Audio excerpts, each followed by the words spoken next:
السلام عليكم. النهاردة هعمل معاكم الناجتس. طبعا دي عشق الكبار والصغيرين كمان. يلا بينا نسمي الله ونبدأ الوصفة. هنجيب الصدور الفراخ اي كمية انت عاوزاها. انا النهاردة هعمل ربع كيلو من الصدور.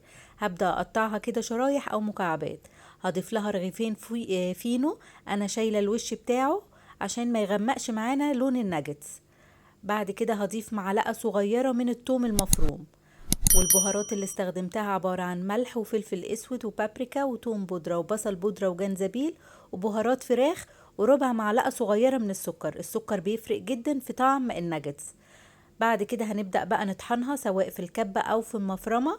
ولو مش متوفر عندك حاجة من اي حاجة منهم ممكن تدقيها في الهون.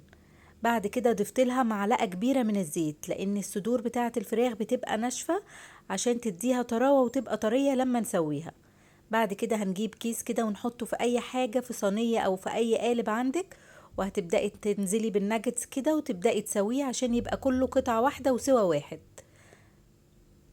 بعد كده هنبدأ بقى، لو عندك قطعات ممكن تقطعيها بالقطعات، وممكن كمان لو حابة تشكليها بإيدك، لكن كده بيسهل علينا وبيخلينا نخلصها في وقت قصير جدا. هنبدأ نقطعها كده زي ما انت شايفة بالسكينة، الحجم اللي بتحبيه. ممكن كمان تعملي كمية أكبر من اللي هتستخدميها في نفس اليوم وتبدأي تخزنيها اليوم تاني، بتوفر عليكي وقفة وجهد كتير في المطبخ.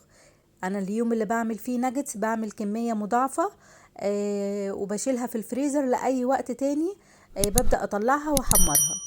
بعد كده هنجهز بقى خليط التغطية، عبارة عن دقيق وضفت كيس البهارات، دي بهارات فراخ موجودة في أي سوبر ماركت، بتدي طعم حلو قوي للناجتس.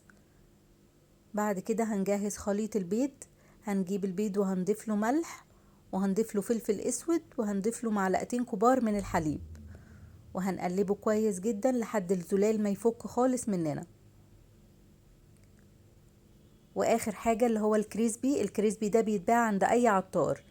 وممكن لو مش متوفر اي حد بيبيعه عندك، ممكن تجيب الكورن فليكس وتبدأي تطحنيه.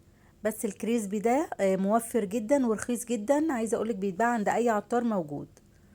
بعد كده هنجيب الناجتس ونبدأ ننزلها في الدقيق. بعد كده هنطلعها ونحطها في خليط البيض، واخر حاجة هنحطها في الكريسبي.